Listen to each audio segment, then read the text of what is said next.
she asked. Can we stay friends with benefits until I'm sure about him? I cut off everything, friendship included. Now he's sure he doesn't want her either. I met Samantha during our senior year at Boston University, in one of those massive lecture halls where she sat 3 rows ahead, always raising her hand with confident answers that made professors smile.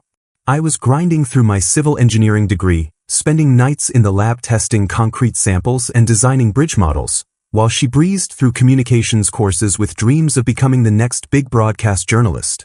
We started dating after I helped her move furniture into her off-campus apartment, and she told me I had steady hands and a steadier heart, which should have been my first clue about how she viewed me: reliable, useful, safe. After graduation, most of our friends scattered across the country chasing opportunities, but Samantha landed her dream job at a local news station in Philadelphia, so I followed her there without hesitation. I had a solid offer from a major construction firm in Miami, the kind of position that would have launched my career with international projects and 6-figure potential within 3 years, but I turned it down because she looked at me with those wide eyes and said, "I can't do this without you, Blake. You're my person." So I accepted a lower-paying position as a structural engineer at a regional company in Philly, convincing myself that building a life with someone I loved mattered more than building skyscrapers in Florida. We found this modest townhouse in a historic neighborhood near her station, the kind of place with creaky floors and exposed brick that she called authentically charming, while I mentally cataloged all the structural issues I'd need to fix. I spent weekends renovating our bathroom, installing new lighting fixtures she found on Pinterest, painting the bedroom in the exact shade of sage green she'd seen in some influencer's apartment, while she filmed everything for her growing Instagram following about building a life from scratch. When she faced unexpected layoffs at the station 8 months in, budget cuts that eliminated half the junior staff, I watched her confidence crumble in real time. The migraines started immediately, debilitating headaches that left her curled up in our darkened bedroom for days, and suddenly I wasn't just her boyfriend anymore but her full financial support system. I picked up double shifts at work, taking on weekend consulting projects that paid extra, anything to cover both our portions of rent while she recovered and job hunted. The acupuncture treatments her doctor recommended cost $120 per session, twice weekly, and insurance covered exactly none of it, but I paid without complaint because watching her in pain gutted me. I even sold my cherished Ducati motorcycle, the one I'd restored myself during college, the bike that represented freedom and everything I'd worked for, because we needed 3 months of expenses covered and my pride mattered less than her stability. She cried when I told her, pressing her face into my chest and whispering, "You're my anchor in the storm, Blake. I don't know what I'd do without you."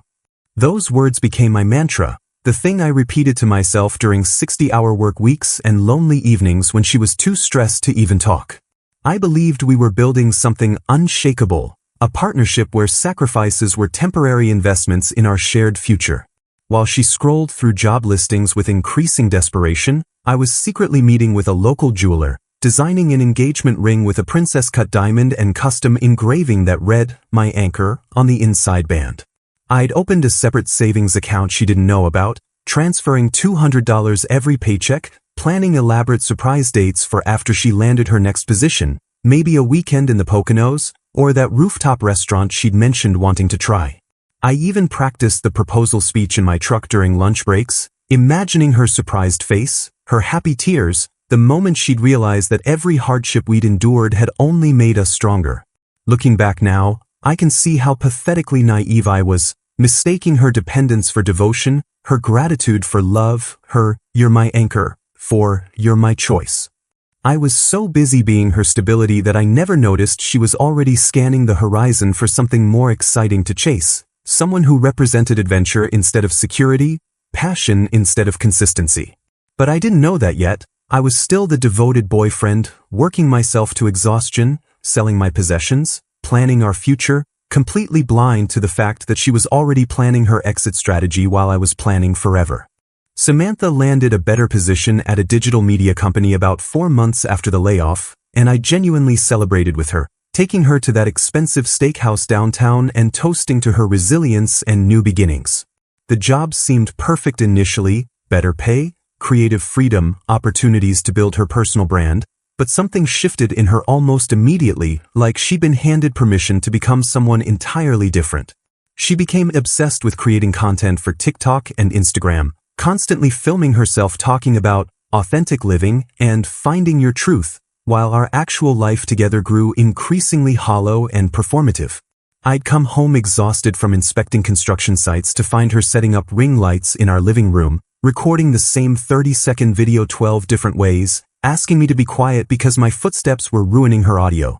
Our modest townhouse transformed into a studio for her carefully curated fiction. She'd arrange books she'd never read on our coffee table, brew elaborate coffee drinks she'd pour out after photographing, even bought throw pillows that matched her aesthetic, but were so uncomfortable I couldn't actually sit on our couch anymore. That's when she started mentioning Ethan, casually at first, just another coworker's name dropped into dinner conversation, but the frequency increased until I could have written his biography from her stories.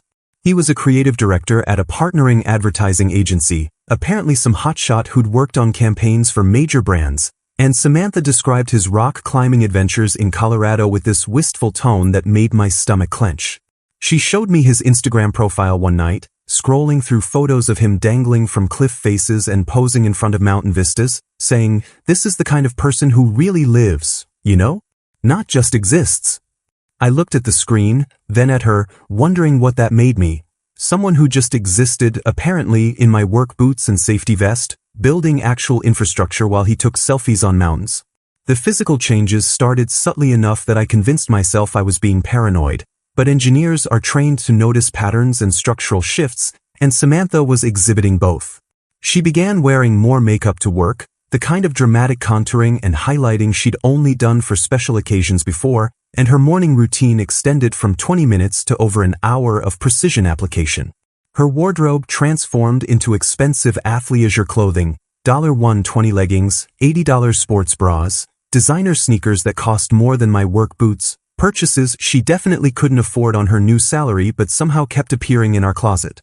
I started noticing unfamiliar cologne on her clothes when she came home, not the cheap body spray from the gym but expensive masculine scent that lingered on her neck and wrists, and when I mentioned it, she'd claim it was from hugging colleagues or crowded elevators, with increasing irritation.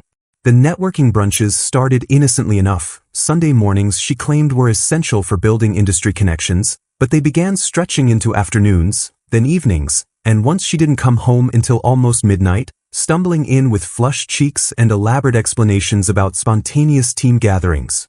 Our intimate life, which had always been one of our strong connections, became transactional and rare, with Samantha claiming headaches or exhaustion whenever I initiated anything, but I'd catch her scrolling through Ethan's LinkedIn profile at 2 a.m., studying his career trajectory like she was researching her future. I found myself trying harder to connect with her, planning surprise date nights to our favorite restaurants, suggesting weekend trips to reconnect away from her phone and work stress, even researching couples activities we could do together. When I proposed a simple camping trip to the Poconos, something we talked about doing since moving to Philly, she looked at me like I'd suggested we vacation in a dumpster. Camping, Blake? Seriously? You don't understand the creative industry's demands, she said, scrolling through her phone while I sat across from her with camping brochures I'd printed. I need to stay visible in these circles to advance my career. Ethan says networking is 80% of success in this field, and he should know. He's already where I want to be. Ethan says, Ethan thinks, Ethan believes. His opinions became gospel in our home while mine became background noise she'd acknowledge with distracted nods. I suggested couples counseling once, during a rare quiet evening when she wasn't filming content or texting furiously, and she actually laughed, not meanly but dismissively, like I'd made an absurd joke. Therapy? Blake, we're fine. You're just insecure because you don't understand my work environment. This is what collaboration looks like in creative industries. It's intense, it's consuming, it's not like your 9-to-5 engineering job where you clock in and out. Her words stung precisely because she'd aimed them at my perceived limitations, making me feel like my stable career, my reliability, my consistency were somehow deficiencies rather than virtues. I started working later myself, partly to avoid the cold apartment where she'd film content or text Ethan, partly because losing myself in structural calculations felt safer than watching my relationship's foundation crumble. My coworkers noticed the change, asking if everything was okay, but I'd just force a smile and say Samantha was busy with her new career, which was technically true, just incomplete. The engagement ring sat in my sock drawer, the savings account growing slowly, the proposal plans gathering dust in my mind as I watched the woman I loved transform into someone I barely recognized, someone who looked at me with increasing impatience, like I was an obligation she was growing tired of maintaining. I couldn't pinpoint the exact moment I knew something was definitively wrong, but I remember the evening I came home early with her favorite Thai takeout, the pad siu with extra vegetables she always ordered, and found her FaceTiming Ethan in our bedroom, laughing with her head thrown back in a way she hadn't laughed with me in months. She startled when she saw me, ending the call quickly and claiming they were discussing a project deadline, but her flushed face and defensive tone told a different story. That night, lying in bed beside her while she typed furiously on her phone with her back to me, I felt the truth settling into my bones like concrete hardening. I was losing her to someone who represented everything I wasn't. Spontaneous, adventurous, creative, exciting. I was the anchor, yes, but anchors keep you in place while she wanted to sail away, and Ethan was apparently the wind in her sails, the promise of a life more interesting than the one we'd built together through my sacrifices and her ambitions. The conversation that destroyed everything happened on a Tuesday evening when I came home early with takeout from our favorite Thai restaurant and a bouquet of sunflowers for no particular reason except that I'd seen them and thought of her. I found Samantha sitting at our kitchen island, laptop open, wearing the serious expression she usually reserved for important work presentations, and when she saw me, she didn't smile or acknowledge the flowers, just said, "We need to talk. Sit down." The way she said it, clinical and prepared, made my heart drop into my stomach, and I set down the food containers with hands that had suddenly forgotten how to function properly. She took a breath, the kind people take before diving into cold water, and said, "I've been exploring a connection with Ethan for the past 2 months. We've been seeing each other, and I want to officially pursue where this relationship could go, but I don't want to lose what we have either." I stared at her, my brain struggling to process the words that sounded English but made no sense in any reality I understood. "What exactly are you saying, Samantha?" My voice came out steady, which surprised me given that my entire world was tilting sideways. She reached across the island like she was going to take my hand, but I pulled back instinctively, and hurt flashed across her face like I'd rejected her instead of the other way around. "I'm saying I've developed feelings for Ethan, real feelings, and we've been exploring them physically and emotionally. Those work conferences I went to in New York and Boston?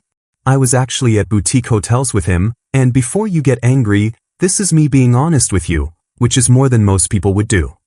The casual way she admitted to months of deliberate deception, like she deserved credit for eventually telling me about her affair, made something cold and hard form in my chest.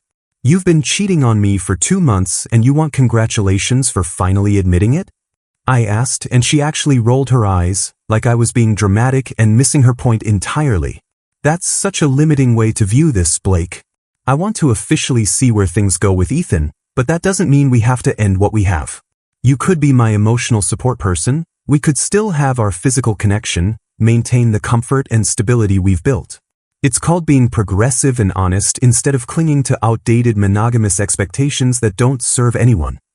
She pulled out her phone then, the audacity of the moment almost impressive in its sheer disconnection from reality, and showed me a Google Doc she'd created, actually color-coded with different sections outlining our modified relationship structure.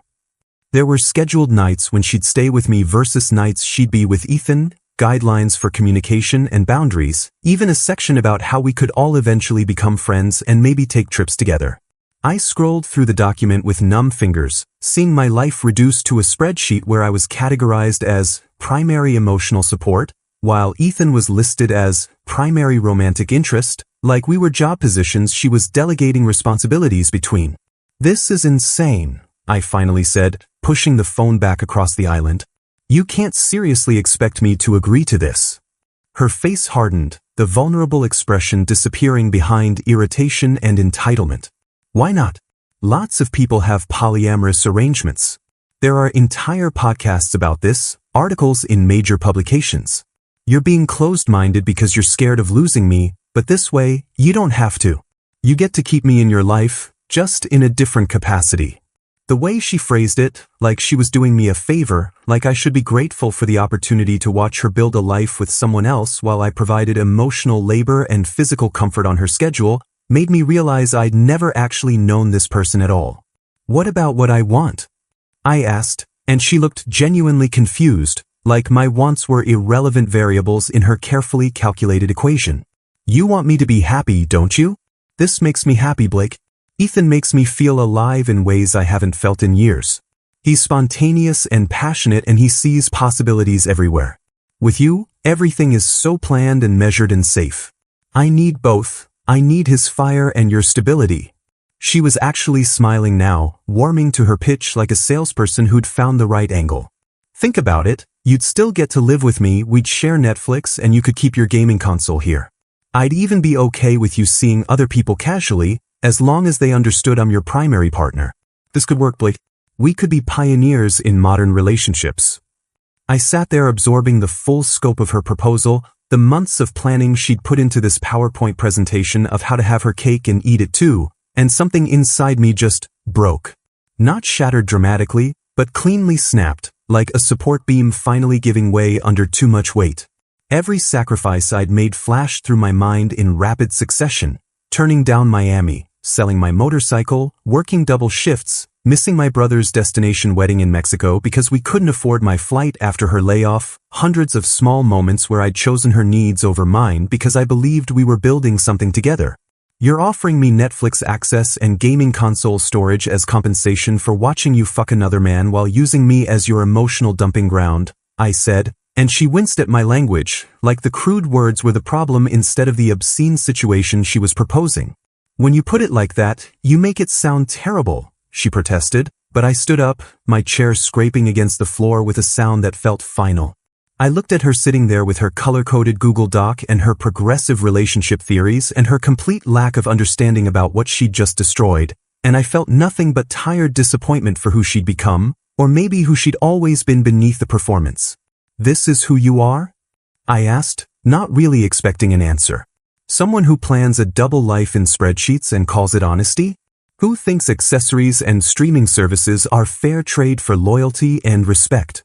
She stood too, following me as I walked toward our bedroom, her voice taking on that pleading quality that once would have broken my resolve. Blake, please don't be like this. I'm trying to find a solution where nobody gets hurt. Don't you see? This way we all get what we need. You're being selfish by wanting me all to yourself when I'm offering you a partnership that could work for everyone. I turned at the bedroom door, and she was close enough that I could smell that unfamiliar cologne on her clothes, could see the desperation in her eyes that had nothing to do with loving me and everything to do with not wanting to lose her safety net. We're done, Samantha, I said, and started pulling my clothes from the closet, the muscle memory of packing taking over while my brain tried to process the surreal nightmare my life had become. She followed me around the apartment while I methodically dismantled our shared life with the same precision I used to design load-bearing structures, her emotional state cycling through denial, anger, bargaining in rapid succession. You don't mean that, you're just upset, she said, watching me pull toiletries from our bathroom, leaving behind the expensive creams I'd bought her. Then anger erupted when I started unhooking my gaming console. You're being a child. This is emotional blackmail. But I just carefully wrapped the cables, my hands steady even as my heart hammered. I pulled out my phone, transferring utilities to her name with a few taps, each digital signature feeling like signing divorce papers we'd never needed. She watched with growing panic, offering ridiculous compromises. Okay, forget Ethan. I'll end it right now. I'll block him. We can do therapy. I just shook my head, pulling my engineering textbooks from the shelf, the ones I'd studied during late nights when she was in hotel rooms with another man. I called Marcus, my best friend from college in Jersey, and his voice went deadly quiet when I gave him the abbreviated version. I'm on my way. Pack what you need tonight. Samantha tried grabbing my phone. You're choosing him over working this out? The irony wasn't lost on me. She'd chosen Ethan but was offended I was choosing my friend's couch over our bed. Then came her ultimate weapon, delivered with theatrical timing. I'm pregnant. I stopped and looked at her directly. No, you're not. Her face flushed. Yes, I am. I took a test last week. We haven't had sex in 6 weeks. I've been keeping track. So either you're lying, or that baby is Ethan's, and either way, it's not my problem. The pregnancy claim evaporated, replaced by threats. I'll tell everyone you were controlling. I'll post about emotional abuse on Instagram. I have 50,000 followers. I zipped my duffel bag and headed for the door. Do whatever you need to do, Samantha. I walked out carrying only my duffel and laptop, leaving behind 3 years of stuff that felt like crime scene evidence. The engagement ring receipt sat on the counter, my final statement about dreams that were never shared, placed next to her color-coded Google document. Before midnight, I blocked her everywhere. Phone, Instagram, Facebook, LinkedIn. Marcus met me with beer and silent empathy, the kind that doesn't require words. The next week unfolded like a military operation. I hired movers for Wednesday at 10 a.m. during her team meeting, clearing out everything I'd paid for. I closed our joint bank account after calculating exactly what I'd contributed, transferring my portion to a new account at a different bank. My email to the landlord was brief: please remove Blake Morrison from the lease effective immediately. Her response came in dozens of texts from blocked numbers, emails from unknown accounts, even messages through my company's inquiry form. But I was done responding, done being the support system for someone who'd systematically destroyed everything while planning spreadsheets of how to keep using me. By Friday, I existed in a strange liminal space, technically homeless but staying with Marcus, technically single but carrying the weight of a dead relationship. My engineering mind kept trying to identify the critical failure point, but maybe that was wrong. Maybe the foundation had always been flawed, built on my devotion and her convenience, and I just hadn't seen the cracks until the whole structure came down, leaving me in the rubble with a duffel bag and the knowledge that I designed my own demolition by loving someone who saw my steadiness as exploitation rather than a gift. I crashed on Marcus's couch in his Jersey City apartment for 2 weeks, spending sleepless nights staring at the ceiling while replaying every moment, every conversation, every sign I'd missed or deliberately ignored because acknowledging them would have meant admitting my relationship was a construction built on sand. Marcus never pushed me to talk, just left coffee on the table in the mornings and beer in the fridge at night, the kind of silent support that meant more than any platitude about fish in the sea or her loss. But on day 10, when he found me scrolling through old photos of Samantha and me at 3 a.m., he physically took my phone and said, "You're seeing someone tomorrow. A therapist." My treat, non-negotiable.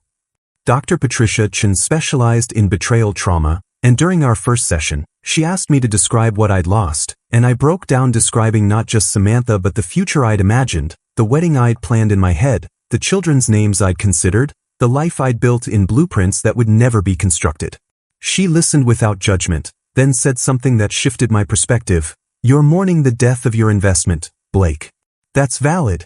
But consider, would you pour more concrete into a foundation you knew was cracked?" The answer was obvious to any engineer, and slowly, I started redirecting that energy into rebuilding myself instead of mourning what Samantha had demolished.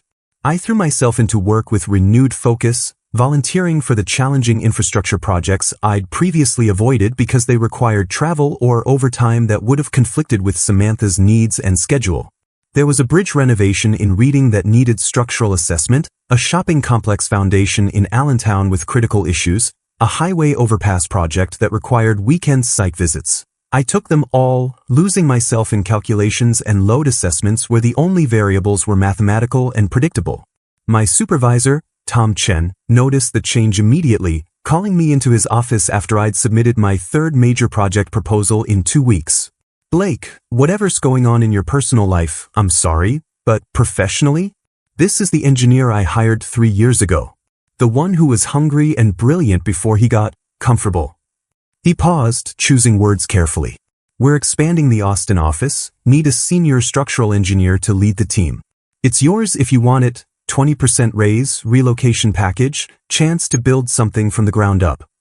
Austin, Texas, 2,000 miles from Samantha, from our shared haunts, from the ghost of who I'd been when I was busy sacrificing myself on the altar of her ambitions." I accepted before he finished explaining the benefits package.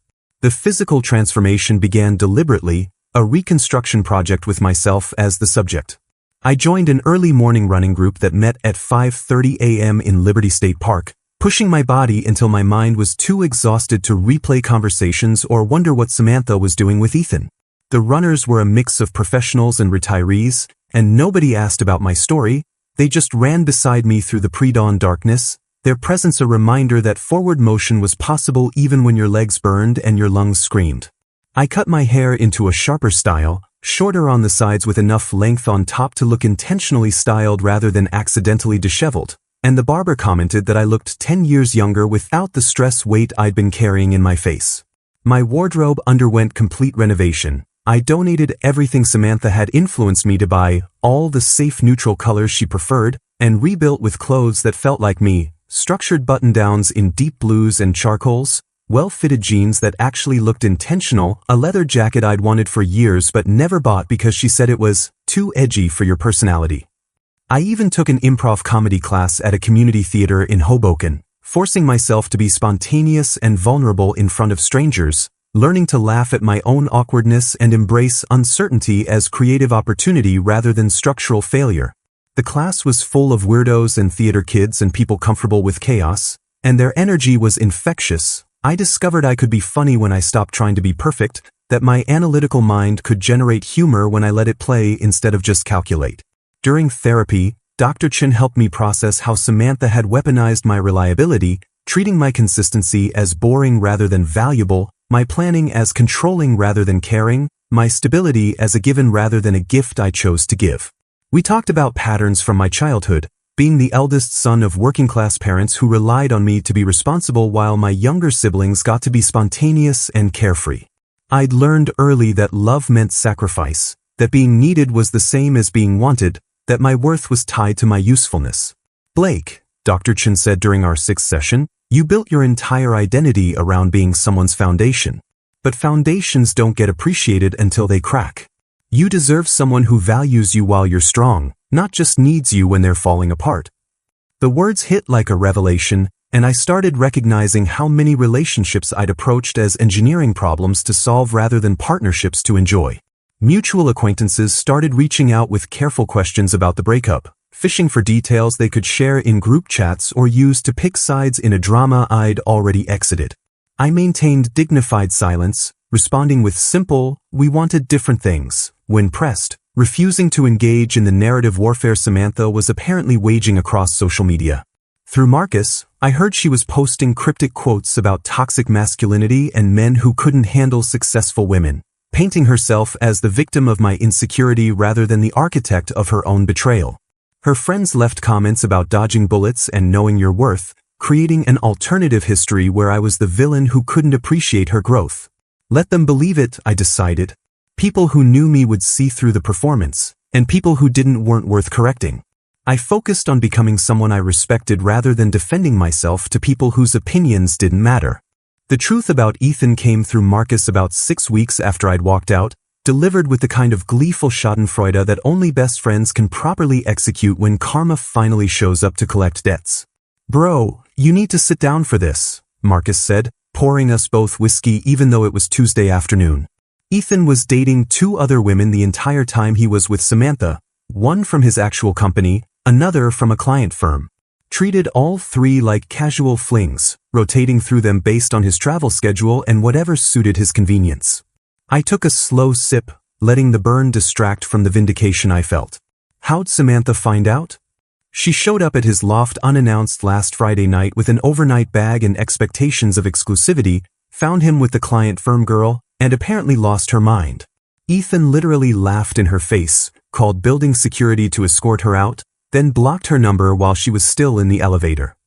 The image of Samantha's humiliation should have brought me satisfaction, but mostly I felt exhausted by the predictability of it all. She'd chased excitement and found exactly what that kind of man offers. Nothing sustainable, nothing real, nothing worth the destruction she'd caused. But karma wasn't finished with her professional life either, and the universe apparently believed in comprehensive demolition. The digital media company discovered she'd been inflating her engagement metrics, buying fake followers and using bots to inflate her content performance, essentially committing fraud to justify her salary and position. Worse, she'd been using company resources, their photography equipment, their editing software, their office space, to create personal content she monetized separately, violating multiple clauses in her employment contract. They fired her immediately, escorted her out by HR with a box of personal items, and their legal team sent a cease and desist letter threatening to sue for misappropriation of company assets. Her carefully curated Instagram presence, the one she'd prioritized over our relationship, became a liability overnight when brands started dropping sponsorships after learning about the fake metrics. Samantha's desperation manifested through increasingly unhinged attempts at contact that would have been concerning if they weren't so pathetically transparent. She created fake Instagram accounts with random usernames like Jenny_lifestyle_2024 and Philly_foodie_real, following me and viewing every story I posted about my new life, my running progress, my improv class performances. I'd get flower deliveries at my office, always sunflowers, like the ones I'd brought home that final night, with cards begging for just one conversation to explain everything. She showed up at my gym twice before management threatened her with a restraining order, lurking near the entrance until I spotted her and immediately turned around, forcing her to either leave or face legal consequences. The flying monkeys emerged in force, mutual friends suddenly messaging me with coordinated talking points that were clearly scripted by Samantha herself. "You're being a cold-hearted bastard for abandoning someone going through a crisis," wrote Jessica, who'd never particularly liked me when we were together. "Real men support their partners through mistakes instead of throwing them away," added Brandon, who'd hit on Samantha at a party once and she'd laughed about it for weeks. Even Samantha's mother left voicemails, her voice thick with maternal indignation about how I'd broken her little girl's heart and destroyed her self-esteem when she needed support most, conveniently forgetting that her little girl had created a Google Doc outlining how to cheat on me systematically. The most ridiculous attempt came through LinkedIn, where one of Samantha's former coworkers posted a long essay about men who can't handle successful women and emotional unavailability masquerading as boundaries, never naming me directly but including enough specific details that anyone who knew our story would recognize the target. The post got dozens of supportive comments from people who didn't know the full context, creating this narrative where I was the insecure boyfriend who sabotaged her success rather than the partner she'd betrayed and tried to demote to emotional support accessory. I didn't respond to any of it, not the flowers, not the fake accounts, not the flying monkeys, not the LinkedIn essay. Engaging would only feed the drama she was trying to create, give her the attention she craved, validate her delusion that I was still invested in our story. Instead, I focused on my Austin transition, apartment hunting virtually and coordinating with my new team, building excitement for a fresh start where nobody knew me as Samantha's ex-boyfriend, but just as Blake, the senior structural engineer leading the expansion project. 8 months post-breakup, I flew back to Philadelphia for Marcus's engagement party at a waterfront venue in Hoboken with Manhattan's skyline glittering across the Hudson like a promise of better things ahead. I arrived with colleagues from Austin, Tom and his wife, plus 2 junior engineers I'd recruited for our team, feeling genuinely proud of the life I'd built from the wreckage Samantha had created. The promotion had exceeded every expectation, the Austin office was thriving under my leadership, and I'd even started casually dating a landscape architect named Riley who I'd met through my running group, someone who appreciated planning and stability instead of resenting it. I was standing near the bar, laughing about a construction site mishap with Tom, when I spotted her across the venue. Samantha looked like a shadow of herself, wearing a dress that hung loose on her diminished frame, makeup unable to conceal the dark circles or the desperate energy radiating from her like heat distortion. She saw me immediately, her face cycling through shock, hope, calculation before settling on determination, and I watched her excuse herself from whatever conversation she was pretending to have and make her way toward me with purpose. "Blake," she said, her voice cracking on my name like it was a lifeline she was grasping. "Can we talk? Please, just 5 minutes on the balcony?" I glanced at Tom, who raised his eyebrows in silent question, and I nodded toward the group. "I'll be right back." The balcony overlooked the waterfront, the November air sharp enough to make her shiver in her inadequate dress, and she wrapped her arms around herself like she was trying to hold together pieces that kept falling apart. "You look really good," she started, her eyes scanning me like she was cataloging every change. The haircut, the confidence, the expensive watch Tom had given me as a congratulations gift. "Austin's treating you well." "What do you want, Samantha?" I kept my voice neutral, not cruel but not warm either, just tired. She took a shaky breath, and I could see her gathering courage for whatever script she'd rehearsed. "Ethan was using me. The whole thing was revenge because I turned him down years ago when he first asked me out. He admitted it while I was being escorted from his building by security, said watching me destroy my relationship for him was poetic justice for bruising his ego. She laughed bitterly. I threw away everything real for a lie, Blake. I lost my job, my apartment. I'm living with my parents in Connecticut working at a Target to pay off credit card debt. Everything's gone except this moment, this chance to tell you that you were right about everything. I let the silence stretch between us, watching tears start their predictable journey down her cheeks, mascara creating dark trails that she didn't bother wiping away. I'm sorry doesn't begin to cover it, she continued, her voice breaking completely now. I was selfish and stupid and I took you for granted. You were everything, stable, loving, dedicated, and I confused that with boring because I was too immature to recognize the difference between excitement and love. Ethan made me feel alive, but you made me feel safe, and I was too foolish to know which one actually matters. She dropped to her knees then, right there on the balcony, grabbing my hands with cold fingers that trembled. Please, Blake, give me another chance. I'll never take you for granted again. I'll spend every day proving I've changed. I'll sign any agreement you want, go to any therapy you choose. I'll be the partner you deserved from the beginning. I looked down at her kneeling there in her ill-fitting dress with desperate eyes and running makeup, and I felt nothing except mild discomfort at the public display and distant pity for who she'd become. Gently but firmly, I removed my hands from hers and stepped back.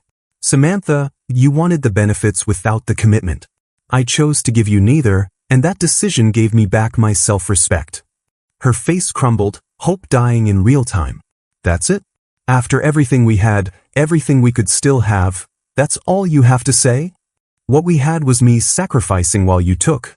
What we could have is you learning from this experience and becoming someone worthy of an actual partner. But that partner won't be me.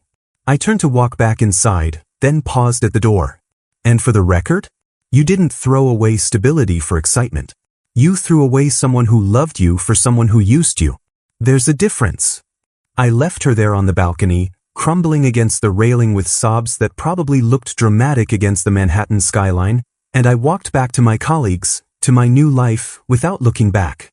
Tom handed me a drink and said quietly, "You good?" "Yeah," I realized. "I really am." The story concludes 6 months later with me genuinely thriving in Austin, promoted again to regional director, dating Riley seriously and talking about buying a house together, while Samantha's social media has devolved into vague posting about narcissists and hard lessons learned.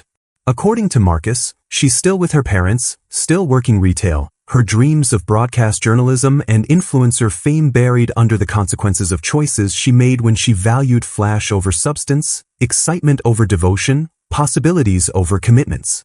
I never heard from her again after that night on the balcony, and honestly, I stopped thinking about her entirely once I realized the best revenge wasn't vindication, it was building a life so fulfilling that she became irrelevant to my happiness.